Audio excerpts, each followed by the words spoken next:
Olá, pessoal do YouTube, tudo bem com vocês? Se você tem ações de banco na sua carteira de investimentos, então você precisa assistir esse vídeo aqui até o final, que hoje eu vou falar para vocês o mercado está sinalizando movimentos muito importantes para esse ano aqui de 2025 e algumas surpresas também podem estar chegando. Então, hoje a gente vai analisar aqui os quatro principais bancos da Bolsa Brasileira. Então, a gente vai analisar Banco do Brasil, Itaú, Bradesco, Santander e a gente vai dar uma pequena palhinha ali em Itaúsa, que apesar de não ser banco, tem ali o pezinho, né, no Itaú, então a gente vai analisar ela aqui também como um bônus nesse vídeo.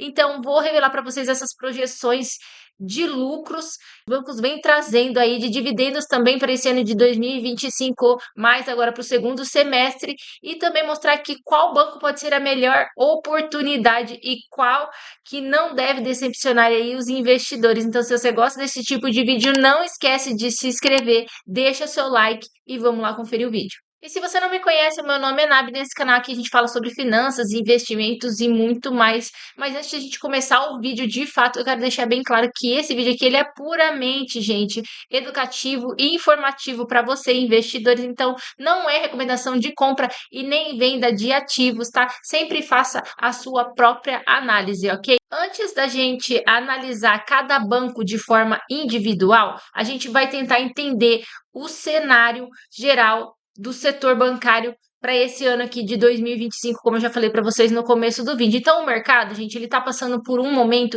de reavaliação. E o que isso significa? Significa que o mercado está reavaliando as expectativas, especialmente após os resultados do primeiro trimestre. Então, a gente tem aí alguns fatores muito importantes que vêm influenciando o setor bancário. E o primeiro é a questão do agronegócio, que tem impactado diretamente alguns bancos, especialmente o Banco do Brasil, como a gente já falou aqui algumas vezes no canal e que vocês aí já estão cansados de saber como investidores. Então, as condições climáticas, a questão dos preços das commodities, elas estão criando uma pressão muito grande sobre a carteira de crédito rural. Então, isso sim está impactando bastante o Banco do Brasil, é lógico, além de outros indicadores aí depois que eu vou trazer para vocês. O segundo é que a política de juros do Banco Central, com essa Selic no patamar que está, gente, elevado, os bancos eles se beneficiam do spread, mas também, por outro lado, eles acabam enfrentando, né,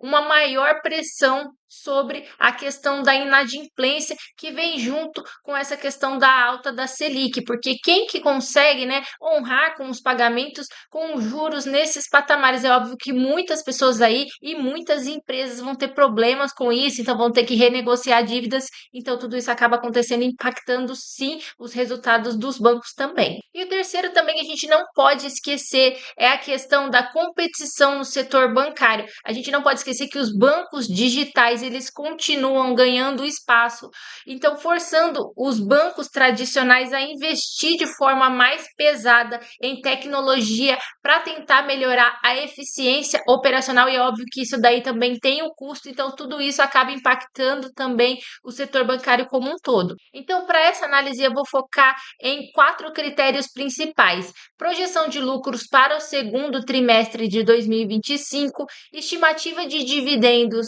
e juros sobre capital próprio, indicações de eficiência como o ROI, que você já conhece, margem líquida, e também, em quarto lugar, a perspectiva de crescimento e posicionamento competitivo. Tudo isso como um todo vai trazer uma análise bem bacana e vocês vão conseguir entender. Eu sei que parece complicado, mas não é, gente. Vocês vão sair daqui entendendo absolutamente tudo. Então tenham um pouquinho de paciência que eu vou explicar para vocês. E agora, a partir dessa análise, vamos agora para a análise individual de cada banco para vocês entenderem. Então, primeiro vamos começar falando sobre o Banco do Brasil, que vem acumulando uma queda de mais de 21,71%. Hoje a cotação está em R$ 20,27 e essa queda foi acumulada aí somente nos últimos 12 meses. Então, quem investiu em Banco do Brasil mais ou menos um ano lá atrás já está acumulando aí uma perda de 20% do seu capital investido nessas ações, tá, gente?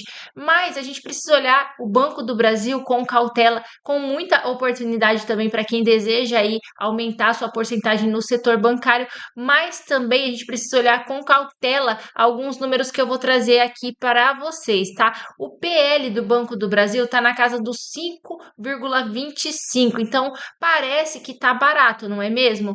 Mas tem que tomar cuidado, tá, gente? Porque isso pode ser uma armadilha de valor para muitas pessoas, porque os lucros também estão despencando. Então, se você está pensando em comprar Banco do Brasil, imaginando uma recuperação no curto prazo, talvez não seja uma boa ideia. Seria mais uma ideia aceitável se você tem um posicionamento de longo prazo, se você é um investidor aí previdenciário, mas é óbvio, não acumular muito o seu patrimônio e não ficar ali muito exposto somente numa empresa, tá? Mas o P sobre VP hoje está na casa do 0,63. Então, isso mostra que a ação ela está negociando abaixo do seu valor patrimonial, que é muito interessante. Então, normalmente, isso significa e sinaliza uma oportunidade, tá? Mas nesse caso do Banco do Brasil, pode indicar que o mercado não está confiando muito no futuro para o curto prazo. Então, aqui a gente precisa olhar que o destaque é óbvio bem para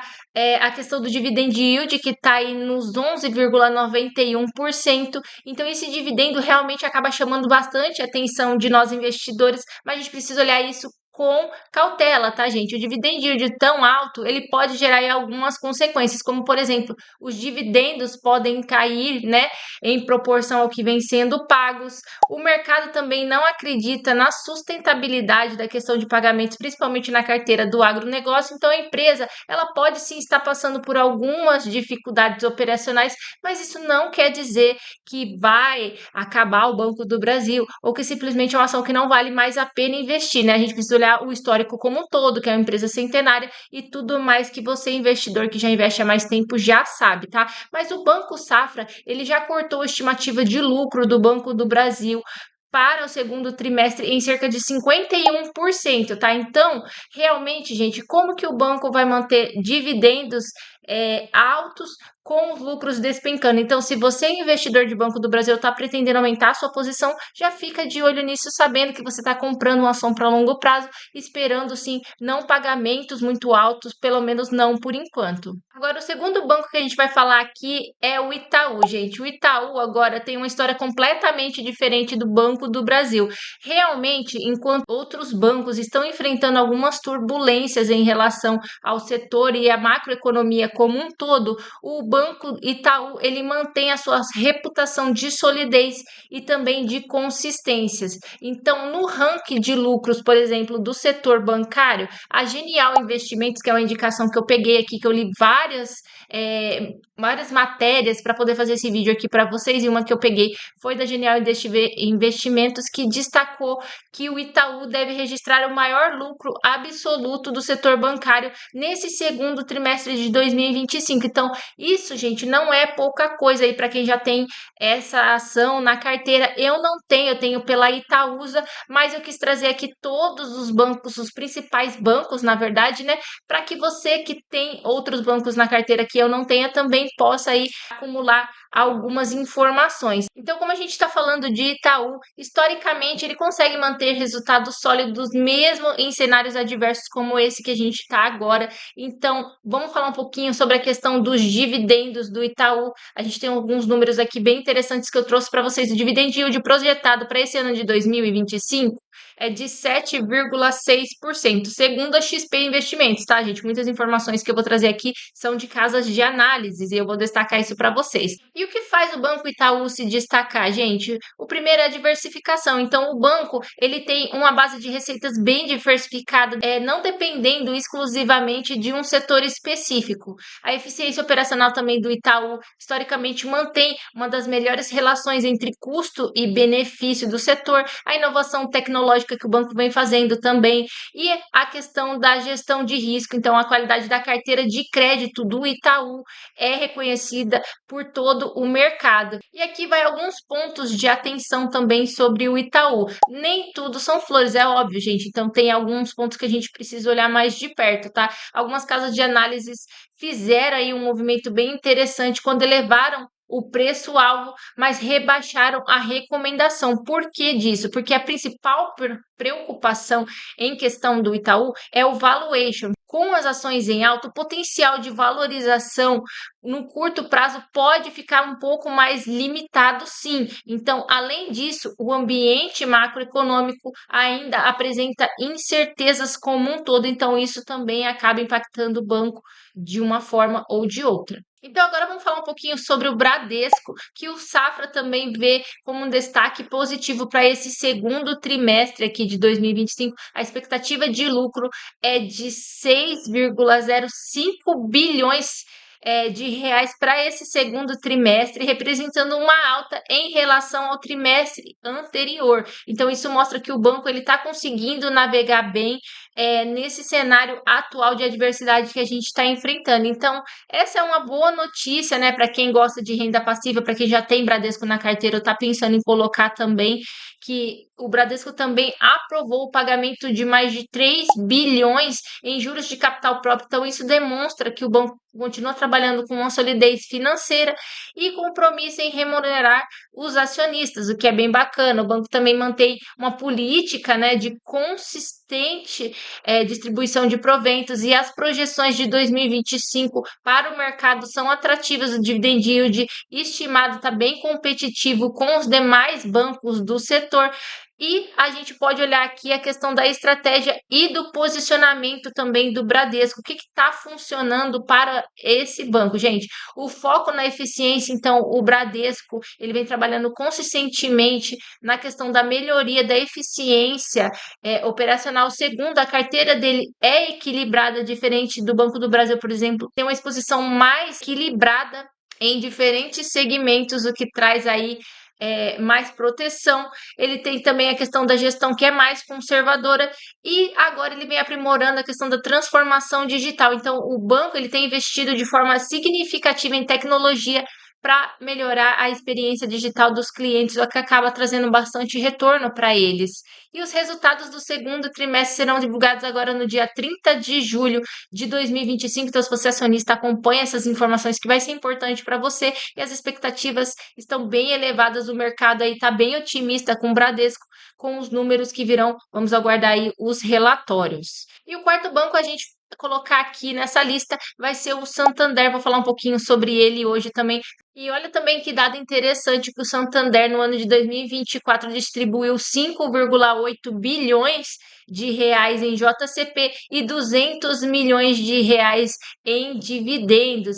Então, para você que é acionista do Santander, realmente tem trago aí projeções interessantes. E a XP Investimentos projeta um dividend yield na casa de 7,9% para o Santander nesse ano de 2025. Então, isso coloca o banco entre um dos mais atrativos do setor para quem busca renda passiva. Por isso que ele está nessa lista aqui desse vídeo do canal. Então, para quem tem interesse, essas datas que eu vou falar aqui para vocês são muito importantes. A Datacom é para dia 17 de julho de 2025, ou seja, comprar até essa data que eu falei para vocês aqui, você tem direito aos proventos que vão ser pagos no dia 8 de agosto de 2025. Então, presta bastante atenção, porque a XP incluiu o Santander também na carteira recomendada de dividendos para o mês de julho. Então, o que demonstra que a confiança na capacidade dessa distribuição de lucros para os acionistas está bem interessante. Então, segundo todo esse material que eu trouxe para vocês das casas de análise, eles trouxeram aqui alguns indicadores que eu acho bacana